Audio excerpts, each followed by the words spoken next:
Vamos a cerrar ya el primer día de maratón. Tenemos a un gran amigo para poder cerrar, de Grupo Incide. Es el ingeniero Guillermo Moreno. Guillermo Moreno es ingeniero civil con maestría en Administración de la Construcción y en Protección Civil, docente universitario, presidente del Consejo Incide, nodo focal noreste de Arise México, editor, columnista, consultor en transferencia financiera y gestión integral de riesgos y exdirector de Protección Civil y Bomberos de Hermosillo, Sonora. El tema que nos va a presentar es cisne negro y rinoceronte gris. Muchísimas gracias, Guillermo. Muchísimas gracias, Héctor. Muchas felicidades por este 5º aniversario. La verdad que es un honor que nos hayas contemplado para participar en este festejo, en esta celebración, del cual pues casi el 80% del tiempo hemos estado ya colaborando y participando con ustedes. La verdad que también saludo a Henry Peralta, que ya en esta semana nos ha tocado coincidir en tres escenarios distintos. La verdad que me da mucho orgullo. Saludo a Eric Álvarez, muchas gracias por la apertura que nos dan. Bueno, comparto pantalla. Por favor, para adelante, gracias. A la presentación por cuestión del tiempo que marcabas.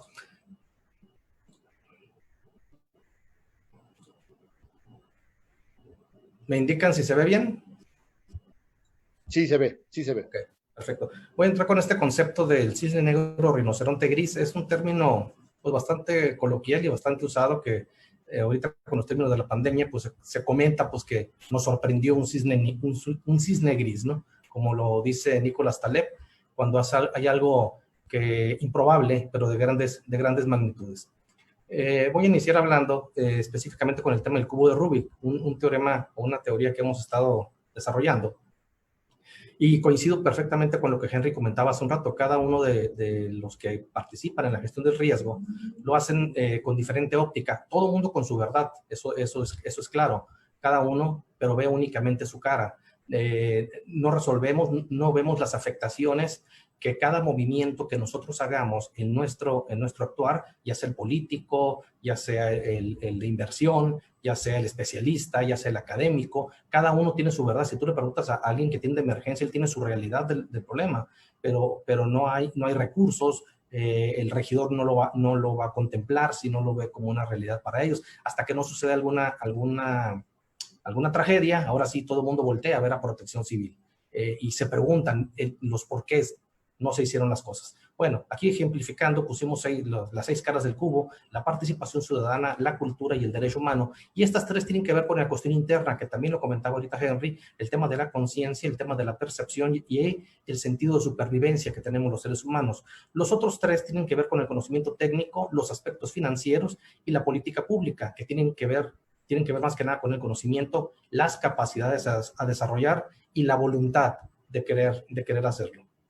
Obviamente, no todos sabemos todo, eso es una realidad también, y si nos vamos ahorita únicamente por una de las caras, con el tema aspectos financieros, pues se disgrega muchos temas, la transferencia de riesgos, coaseguros, responsabilidades, fideicomisos, capacidades, etcétera, todo lo que tenga que ver con el tema financiero. Como si viéramos cualquier otra cara, también lo disgregaríamos. ¿Okay? Entonces, es la manera que tenemos que empezar a pensar de manera integral, de manera holística, ver todas las áreas de afectación de manera empática para poder realmente hacer una verdadera gestión de riesgo. Insisto, veo con mucha preocupación que cada uno únicamente ve su cara, y los vemos en las columnas que escriben, lo vemos en las webinars y lo vemos en las conferencias de especialistas. Sigue viendo cada uno únicamente su cara, y eso no quiere decir que esté mal. Ellos están en su realidad y en esa realidad dejan de ver las otras afectaciones que puedes tener por otras acciones, o las afectaciones que tú vas a generar en otras áreas. La fórmula del riesgo, no me voy a detener si estamos aquí ante puro especialista, la conocemos perfectamente bien, la fórmula del riesgo, y sabemos que es aumentas tus capacidades, vas a disminuir el riesgo. Obviamente no somos dioses, únicamente vamos a mitigar el impacto que un peligro nos pueda generar. Eso es, para los que se dedican al tema de gestión de riesgos, es una fórmula básica, como el teorema de Pitágoras para los ingenieros. El tema de resiliencia, lo mismo, no me voy a detener aquí, acaba de hablar un especialista en términos de resiliencia, tampoco me voy a detener en esta lámina, pero sí la quería compartir.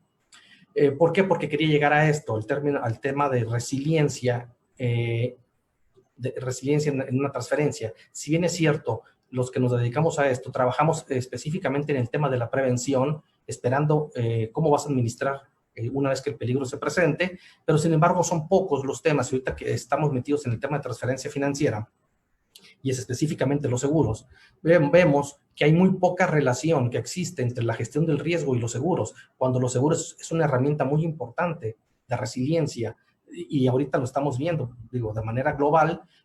Contabas con un seguro, pues tuviste una recuperación y obviamente de manera fluida va a haber una continuidad de operaciones. No contabas con un seguro, obviamente pues no hay una recuperación económica, lo están padeciendo muchas empresas, posible cierre de las empresas, y obviamente eso genera una reacción en cadena. Ahora sí, todo esto empieza a cobrar valor, el tema de la continuidad de operaciones, el tema de la prevención, el tema de los seguros, y volteas a ver al gobierno, qué hizo el gobierno, o si fuera únicamente una responsabilidad del gobierno, que esto que está pasando. De manera interna, cada empresa debió haber prevenidos en todo esto, cuando incluso la misma ley lo contempla. Entonces, los agentes perturbadores también aquí sí, sabemos perfectamente que son de carácter hidrometeorológico, geológico, químico-tecnológico, socioorganizativo y del espacio exterior. Y dejé a lo último el sanitario ecológico. ¿Por qué? Porque a la hora que se están haciendo los programas internos no se consideraba como tal. La mayoría ve el tema de los incendios, la mayoría ve el tema de los sismos y en algunos casos el tema de las inundaciones, pero el tema del sanitario ecológico no se toma como un fenómeno perturbador que específicamente se deba de revisar dentro de las empresas. Y creo que todo lo que ha sucedido en el país y en parte del mundo, pues no me deja mentir esto que está sucediendo. Obviamente también sabemos que cuando se presenta un fenómeno perturbador y se presenta un desastre y se presenta, viene una concatenación de eventos, como después de una inundación, pues se presenta el tema de las plagas de mosquitos, el dengue, el chikungunya, riesgos eléctricos, enfermedades gastrointestinales, y obviamente pues el tema del COVID no iba a ser la excepción. Se están presentando ahorita temas que en teoría no tenían que ver nada con el COVID, pero empiezan a presentarse problemas de crisis económica, desempleo, conflictos sociales, narcotráfico, narcomenudeo y violencia intrafamiliar. Fueron acciones concatenadas de un fenómeno que se presentó y que no se previó de manera precisa, o no se atendió de manera precisa. Entonces, en los términos de resiliencia, y lo comentaba Henry también ahorita, ¿por qué se tiene que aprender perdiendo? Una vez que te sucede la catástrofe, una vez que te sucede el desastre, una vez que te sucede un hecho consumado que no querías, ahora sí empiezas a voltear para ver cómo lo vas a solucionar. Y en muchos de los casos, como bien dice Henry, ya no te puedes regresar, vas a tener otra nueva realidad, no puedes regresar a la realidad de origen que causó el daño. Entonces, ahora sí que comento, si es un cisne negro o un rinoceronte gris lo que nos sorprendió. Es decir, el cisne negro hace referencia a una sucesión improbable con consecuencias importantes. Es decir, que algo que te va a agarrar por sorpresa. Y todo el mundo comenta que nos agarró un cisne gris, nos tomó por sorpresa, nadie supo qué hacer, nadie estaba preparado. Pero en realidad, Michel Booker dice que el rinoceronte gris, haciendo un comparativo con el cisne, es todo lo contrario del cisne. Es un rinoceronte, te ejemplifica poniéndote en medio de la sabana africana y ves que viene un rinoceronte gris a todo galope contra ti. Y tú, lo ves perfectamente porque estás en medio de la sabana africana, ves que viene a todo galope y no haces absolutamente nada por contenerlo. Eso es el rinoceronte gris. Y el rinoceronte gris, a nosotros nos avisaron desde diciembre, hablo como latinoamericanos, nos avisaron desde diciembre que el COVID se estaba presentando y no vimos a las empresas, no vimos a los gobiernos, no vimos a los especialistas en protección civil, a los gremios, hablar, decir qué iba a pasar, a decir qué se podía hacer, a empezar a asesorar a las empresas para que contaran con seguros, asesorar, y es una responsabilidad que los terceros acreditados, gestores, aquí en Sonora no se les llama tercer acreditado, el nombre que se le quiera dar a los asesores que encargamos del tema de la gestión de riesgos en las empresas, bueno, era parte de una responsabilidad que también teníamos de estarles recomendando a ellos cómo podían hacer frente a un fenómeno que se les iba a presentar, que era el COVID, y el tema que se podía atender. Es cierto, una, no somos dioses; dos, era un tema de salud, efectivamente, pero sabías lo que iba a afectar con el paro de las empresas y poderlos asesorar para que pudieran haber hecho frente a una cobertura de seguro de gastos imprevistos en ese sentido, porque las acciones de gobierno sí se toman en cuenta para poder tener una cobertura en esos sentidos. El día 4 de diciembre del 2019 tuvimos en Hermosillo invitado a Recaredo Arias, presidente de la Asociación Mexicana de Instituciones de Seguro, porque podrás comentar, oye, nadie podía prever que una pandemia se iba a presentar, eso, ni que tuviéramos bola de cristal, etcétera. Pero bueno, efectivamente, él decía en esa presentación, hacía un comparativo de los terremotos del 85 y el 17, qué tanto había evolucionado el tema de la cobertura que se le estaba dando a la gestión del riesgo en materia de estructurales, en materia de ingeniería, y qué tanto había evolucionado. También comentaba cuál es el porcentaje que estaba de afectaciones que los territorios, el impacto en el Producto Interno Bruto. También hablaba del 13 de agosto al 20 de septiembre de 2017, los impactos que había tenido México: 4 terremotos de alto impacto, 2 tormentas tropicales, 3 huracanes. Ellos que se dedican a la cuestión de financiera, obviamente están muy al pendiente, muy al detalle de cada uno de los sucesos, fenómenos que se presentan en nuestro país, porque obviamente en algún porcentaje, y aquí habla 6.5 de viviendas, tienen un seguro voluntario, el otro 20% es por parte de un seguro ligado al crédito hipotecario. Pues obviamente ellos están muy al pendiente de todo esto que sucede, porque de ahí calculan sus primas, etcétera. Pero no hay una relación directa entre los que se dedican a la gestión del riesgo y los que se dedican específicamente al tema de seguros. Me ha tocado verlo, ahorita que me dedico a las dos partes, que hay un distanciamiento general. Él hablaba también de los pasos que se deberían de seguir. Tener una moderna administración de riesgos, se debería contar con mecanismos que permitieran administrar algunos de los riesgos, asegurando a la ciudadanía de no quedar damnificados, y obviamente evaluar, identificar los riesgos potenciales para poder decidir cómo se podían controlar. Y aquí él hablaba de cada uno de los actores, cuál era el papel que jugaba, y me llamó la atención en el tema de IP y en el tema de sociedad civil. Habla de cumplimiento de reglamentos, cuando se supone que si son reglamentos o leyes normativas ya son aplicables; identificación de transferencia de riesgos y promoción de cultura de riesgos; conocer la historia, saber los impactos, conocer los mecanismos de transferencia financiera y adoptar la cultura de riesgos. Habla de cultura, habla de transferencia, de cuestiones que deberían de ser lógicas para los que nos dedicamos ya al tema de gestión de riesgos.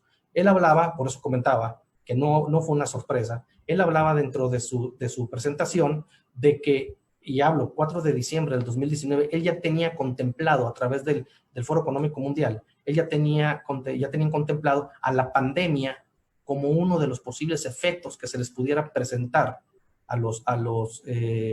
en el 2020 a nivel global. Es decir, así como estaba el cambio demográfico, innovaciones tecnológicas, ellos analizan los posibles riesgos y sí tenían considerada la pandemia entre los eventos sociales. Entonces, si ellos, que son los que se dedican al tema financiero, ellos se dedican al tema global, general, y están muy ligados a la administración de los riesgos, bueno, ¿por qué los que nos dedicamos al tema de riesgos no lo vimos en el radar, o no lo supimos interpretar, o no lo quisimos ver, o no lo quisimos ligar para que poder asesorar de manera directa tanto a los gobiernos o tanto a los empresarios, a los que dependen de nosotros?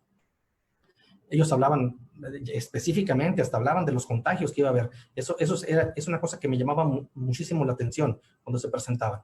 Y no veíamos, por parte de México, aún así que nos avisaron, los memes, inmediatamente los memes estaban a la alza, el tema de las estampitas del presidente, López-Gatell, que cada semana se aplanaba la curva, y también con el tema de la venta de cerveza. Creo que fueron cosas que en lugar de actuar de manera preventiva, actuamos de la manera más incorrecta posible. Y en el tema de las estampitas me llama muchísimo la atención. Cuando el presidente anunció o intentó anunciar algo sobre el tema del derecho laboral, o los diputados anunciaron el tema desaparición del Fonden, etcétera, los empresarios inmediatamente salieron y dieron desplegados. Y yo no vi a los liderazgos de protección civil, de gestión de riesgo, etcétera, que son muchos, yo no vi que salieran defendiendo. Todos sabíamos, no necesitamos tener dos dedos de frente para saber que con estampitas no se iba a solucionar un problema de COVID. A lo mejor en ese momento no se estaba tan enterado qué era lo que era específicamente el COVID, pero definitivamente con estampitas no se iba a detener un fenómeno perturbador, cualquiera que este fuera. Y yo no vi a los gremios, yo no vi a los líderes, yo no vi a los especialistas salir, firmar desplegados y decir que eso estaba mal. Yo no en ningún momento vi que eso sucediera. Y eso es una cosa preocupante. Si se supone que aquí en este grupo, y creo que para eso es este grupo, que somos los especialistas que debimos haber hecho frente y haber defendido a la población mexicana de que había actos que no eran los correctos que se debían, así como lo hicieron los empresarios defendiendo el aumento de impuestos y etcétera. Y aquí lo pongo, eso sí lo dejo sobre la mesa. Aquí el tema, ahora sí, también el tema de la percepción social del riesgo. También puse 3 ejemplos de lo que buscó la gente en Google desde 29 de noviembre hasta principios de junio. ¿Qué buscaba la gente en Google? Cubrebocas, cursos y cerveza.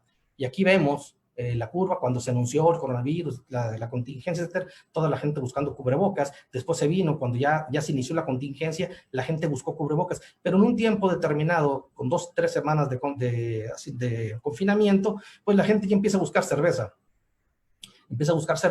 Y otra vez ya cuando empiezan las reactivaciones económicas, de nueva cuenta empieza la gente a buscar cubrebocas. El tema de los cursos se mantuvo de manera estática, de manera estable. Los estados que mayormente buscaron cerveza, lamentablemente Sonora ocupa el primer lugar, pero aquí se ven cuáles fueron los estados que más buscaron cerveza, más que cubrebocas durante ese periodo. Y aquí, haciendo un ejemplo específicamente de Sonora, aquí vemos cómo la búsqueda de cerveza rebasó con mucho el tema de las otras búsquedas.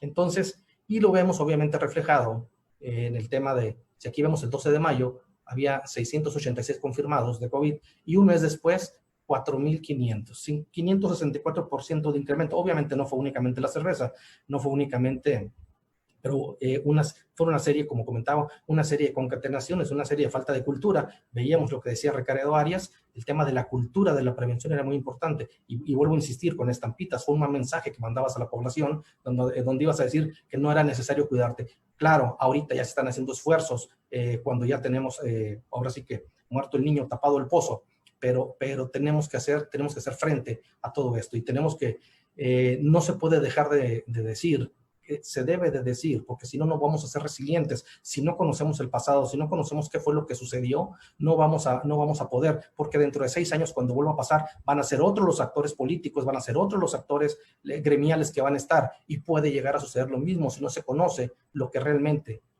sucedió. ¿De qué manera vamos a hacer frente a un riesgo? Asumiéndolo, previniéndolo, mitigándolo o transfiriéndolo. Y aquí es la pregunta, pues, ¿hasta dónde llega tu responsabilidad como asesor de riesgos, tercer acreditado, etcétera, ante gobiernos, ante la empresa, ante la sociedad, ante tu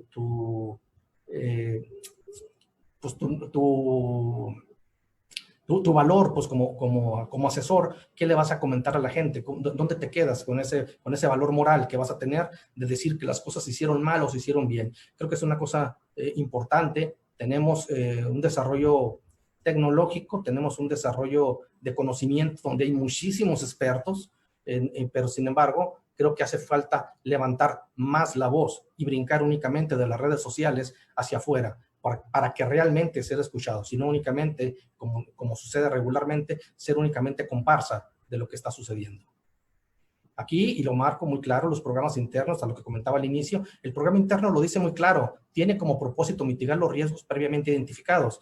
Sabemos cuáles son los 6 fenómenos perturbadores, lo mencioné al inicio. Entonces, si lo marcan los programas internos y lo marcan en el tema, y aquí muy claro, lo marcan en el tema de continuidad de operaciones, y en la continuidad de operaciones te dice cuáles son las cosas que se deben de hacer, bueno, de alguna manera son cosas que sabemos y estaban en la ley, y era nuestra responsabilidad como terceros acreditados, como asesores, etcétera, de haberlo hecho en apoyo a los que nos deben el trabajo de asesoría. De esta manera, vuelvo a preguntar y con esto finalizo, si realmente fue un cisne negro lo que nos pasó por encima o un rinoceronte gris que no quisimos ver, o le pusimos alas al rinoceronte y lo pintamos de negro, pero en realidad no podemos tapar el sol con el dedo. Creo que entre gitanos no nos leemos la mano y no podemos decirnos sorprendidos, quienes nos dedicamos a esto, que nos sorprendió un cisne negro. Por mi parte es todo, muchísimas gracias. No, nos dejaste, bueno, a mí me dejaste pensando mucho, Guillermo, y yo creo que fue una muy buena cachetada y sin guante, y le agradezco, ¿eh? Te voy a dar unas preguntas que tengo aquí. José Llano, si nos puedes dar su opinión sobre el hecho de que se relegara la participación de Protección Civil en la atención de la pandemia. No, pues definitivamente creo que es un hecho caótico, no se debió haber hecho. Y respondo lo que dije ahorita, Héctor, y saludo al doctor Llano. Es lo mismo, pues, ¿dónde estuvimos los gremios para haber hecho frente a eso? Realmente, y reconozco la labor de David León, la verdad, hizo un esfuerzo bastante, pero no estaba en sus manos. Yo ocupé una posición de protección civil y sé lo que es tener arriba jefes que no tienen ni el conocimiento, ni el tacto, ni la intención, son indolentes, son ignorantes.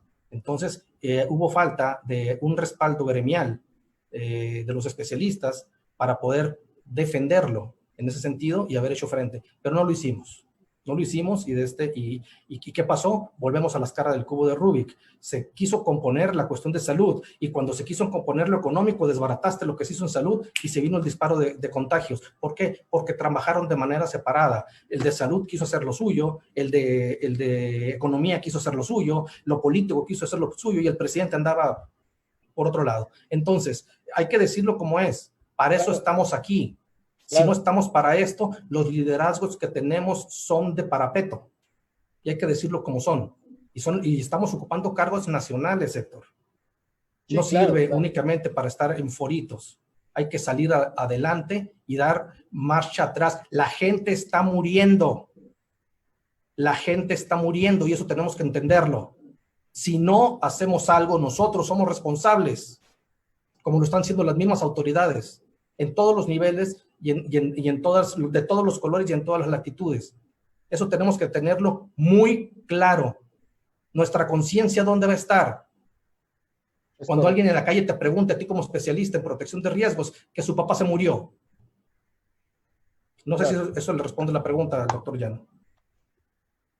Bien, el maestro Luis Eduardo Pérez Ortiz. Los riesgos inmediatos, los del día a día, nublan la vista de los riesgos menos frecuentes. Desde 2004, México comenzó a prestarse para una catástrofe pandémica por H5N1, pero no se vio como un desastre de manera integral.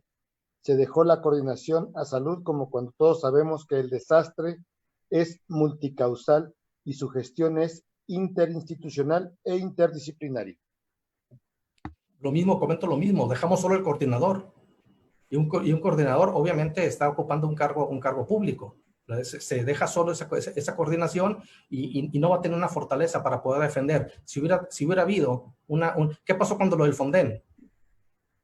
Se hizo una carta y se logró detener. Pero con esto, ¿dónde estuvimos para haber defendido? Decir, es un fenómeno perturbador. Y igual es cierto, cuando es un fenómeno perturbador en cuestión de sismos, pues van a entrar los estructuristas y los ingenieros. En este caso, fenómeno perturbador sanitario ecológico, pues entraban los de salud, pero entraban en un acompañamiento y acuerpamiento al tema de protección civil. No se trabajaba de manera separada. Y ese es el tema que insisto, y es un llamado que hago, porque esto no se ha acabado. Y cada día que pasa, la curva no se aplana. Entonces, o hacemos algo ahorita o nos vamos a estar lamentando, porque muchos de nosotros, incluso ya tocó hasta familia, tocó conocidos, y veo con tristeza que todo el mundo publica que se murió alguien y lo conocían y lo lamentaban. Creo que tenemos que pasar de eso, Héctor. Claro, y seguir haciendo algo. Judith Alcalá dice, es de suponerse que Protección Civil está capacitada para actuar en fenómenos sanitario-ecológicos e hicieron a un lado su participación. Luis Eduardo vuelve a comentar, tenemos dos leyes chimoltrufias, la General de Protección Civil y la de Salud, obvio se contraponen. La gestión reactiva del riesgo incluye la inteligencia de riesgo y la coordinación de acciones. Llevamos 5 meses insistiendo en el asunto. Judith dice correctamente dicho. Y yo creo que sí, Memo, creo que en esta ocasión, la gente que nos dedicamos a la protección civil, creo que nos quedamos sentados. Creo que nos quedamos cruzados de manos y más preocupados. Yo creo No que escuché lo último, no sé. nos quedamos sentados, nos quedamos cruzados de manos. No hicimos lo que nos correspondía. Perdón, Héctor, después de lo que comentaste de Judith. Te decía, yo creo que como protección civil nos quedamos cruzados de manos y sin escuchar absolutamente nada. No nos importó. Nos preocupamos por otras situaciones, ¿no? La verdad, se anunció desde marzo, los primeros días de marzo, el primer caso no es cierto, finales de febrero, el primer caso de COVID. Y los gremios y las autoridades, bueno, los gremios, porque reaccionamos primero algunos gremios, pero algunos gremios nacionales no reaccionaron hasta principios de mayo, ¿eh? O sea, dejaron pasar 2 meses para ver qué pasaba, para poder empezar a reaccionar. Y eso es muy peligroso, eso es muy delicado. Yo lo comenté con algunos liderazgos que no podíamos dejar o sea, la sociedad tenía que voltear a algún lado. Y si no volteaba en una confianza para nosotros, que éramos los que se supone que estábamos como especialistas o nos autodecimos especialistas, todos, porque de repente también vemos críticas en todos lados de que este no es, este sí es, no importa, la espada, no, si estamos en la cuestión de salvar vidas, la espada no puede, no importa de dónde venga la espada, si se trata de salvar vidas, es lo que quiero decir. Entonces, faltó mucho, dejamos pasar casi 1 mes y medio para empezar a reaccionar. Y eso fue muy delicado, un tiempo valiosísimo. Y la gráfica que puse, de un mes a otro, 584% de contagios. Y fue la misma proporción en la cuestión de muertes. Y hablé de Sonora nomás. En México, pues, el disparo fue mucho mayor. Entonces, la verdad, pues, son cosas que debemos de estar cuidando. Se habla de cultura, pero mientras sigamos viendo Piripipí, La Rosa de Guadalupe, y permitiendo que eso suceda, pues lamentablemente eso es lo que tenemos en el pueblo mexicano. Y somos nosotros los que tenemos que estar partiendo desde la educación para que esto realmente cambie. Si queremos hablar de cultura, debemos empezar desde la niñez. De hecho, es lo que te iba a comentar. Enrique Guevara dice, o lo decía alguna vez, para poder hablar de una cultura de la protección civil o de la gestión integral del riesgo, primero tenemos que estar hablando de una educación. Y para poder llegar a una parte de cultura, la educación es de muchísimos años. Y yo creo que estamos en pañales. Definitivamente. Pero, como alguna vez lo comentábamos en alguna entrevista tú y yo, pero algo estamos haciendo bien, amigo. Definitivamente, Héctor, y es parte de lo que te quiero comentar. Creo que tú eres una parte integradora. Todo este desarrollo que se está dando en todo el país, que nos estemos conociendo, o digo, ya han sido 3, 4 años que hemos estado conviviendo con diferentes liderazgos en todos lados, tú has sido una parte fundamental para que esto se haya dado. La verdad, efectivamente, y lo hemos comentado en algunas entrevistas que hicimos con Incidiendo, te comentaba, pues, ¿no? Algo estamos haciendo bien, y es una frase tuya, ¿no? Para nada me la adjudico, es una frase tuya 100%, no, y la verdad que la tomo yo muchas veces, pero sí, algo has estado haciendo muy bien, y te felicito por esto, y la verdad que me da muchísimo gusto el espacio que se abre, y por eso lo dije con tanta franqueza, porque yo sé que es aquí donde se puede decir, porque aquí entre gitanos no nos vamos a leer la mano. Creo que aquí es donde se tiene que decir la verdad para que empecemos a reaccionar. Ya afuera será otra cosa, pero yo creo que aquí es donde tenemos que lavar los trapos y decir, a ver, ¿qué está pasando? Somos la familia de Epicentro, ¿qué está pasando? Ya estamos unidos, ya tenemos conocimiento, bueno, ¿qué paso sigue? Los gobiernos van a cambiar, y como lo hemos dicho, los gobiernos jamás van a tener la capacidad ni de reaccionar ni de ser resilientes mientras la cabeza no lo entienda, y aquí fue muy evidente. Y las cabezas las vemos en 2.400 municipios del país, y 32 entidades, y una federación, y cambian cada 3 años, cambian cada 6 años. Para eso estamos nosotros, los académicos, los especialistas, ¿no? Los gremialistas. Los que conocen para terminarla de amolar, cambian cada 3 años y llega quien puede. Y lo seguimos permitiendo, aunque la ley lo marca. Y seguimos permitiendo que pongan a quien sea. yo espero que en estos 15 días que va a haber un cambio en la coordinación, yo creo que a nombre del colegio, a nombre de Epicentro, a nombre de INCIDE, a nombre de todas las agrupaciones que hay dedicadas a la protección civil, a la gestión integral del riesgo, de ACEPROC, de todos los aliados, yo creo que yo espero que este gobierno por lo menos voltee a ver a estas instituciones y digan, ustedes a quién recomiendan, ustedes como especialistas a quién pueden poner, y que no quede simplemente en un puesto político. Esperemos, ¿no? Algo estamos haciendo bien y yo creo que es una puerta que podemos abrir, o por lo menos que... Pues no hay que esperarnos, yo creo que sea la ventana, ¿no? ¿Cómo? No hay que esperarnos a que nos pregunten, digo, ¿qué nos detiene? Bueno, eso sí. Digo, eso sí. Lo menos es que agarren la carta y la metan al triturador, pero eso ya nos ha pasado mucho, ¿no? No importa, no hay que dejar de seguir insistiendo. Yo creo claro. yo creo que la parte más importante de todo esto, ¿qué sigue? Pues, ¿qué sigue?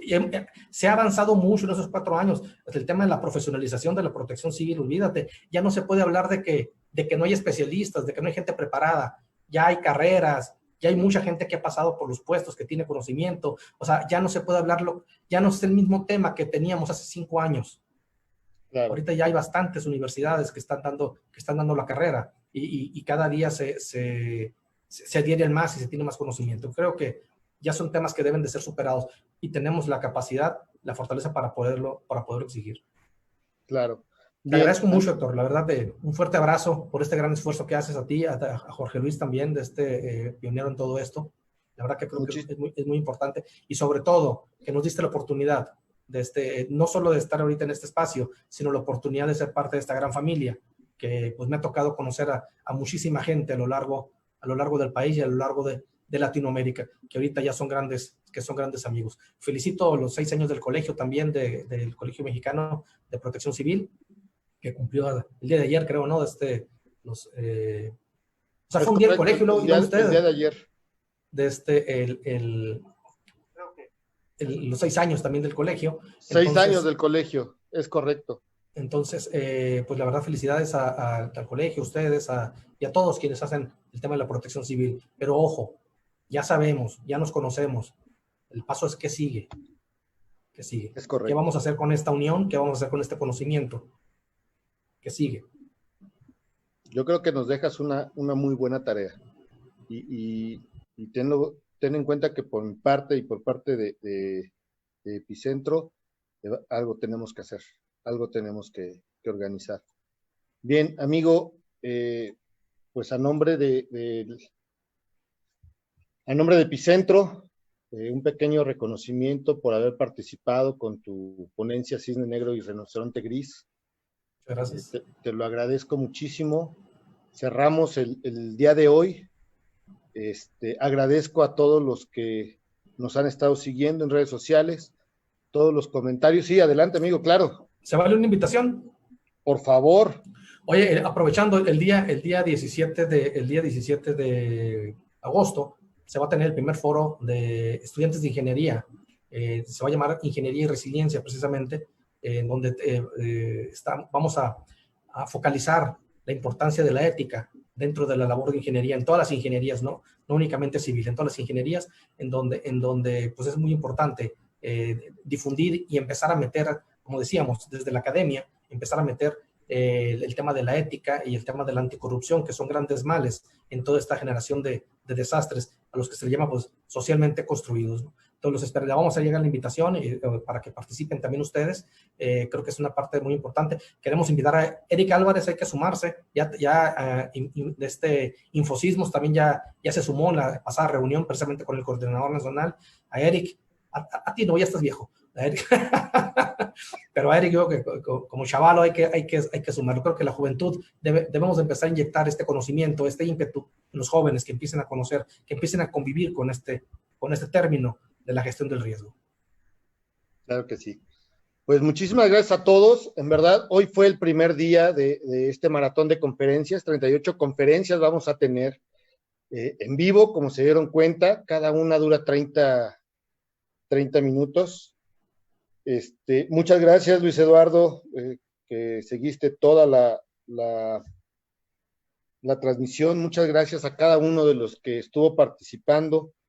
El día de mañana iniciamos a las 2 de la tarde. Vamos a tener como primer ponente a Mariano Catace. Después tenemos Epicentro Puebla, ¿no? Seguimos con Marta Llanos. Después vamos a tener a Epicentro Salud. Epicentro San Luis Potosí. Regresa como Epicentro Blog Henry Peralta.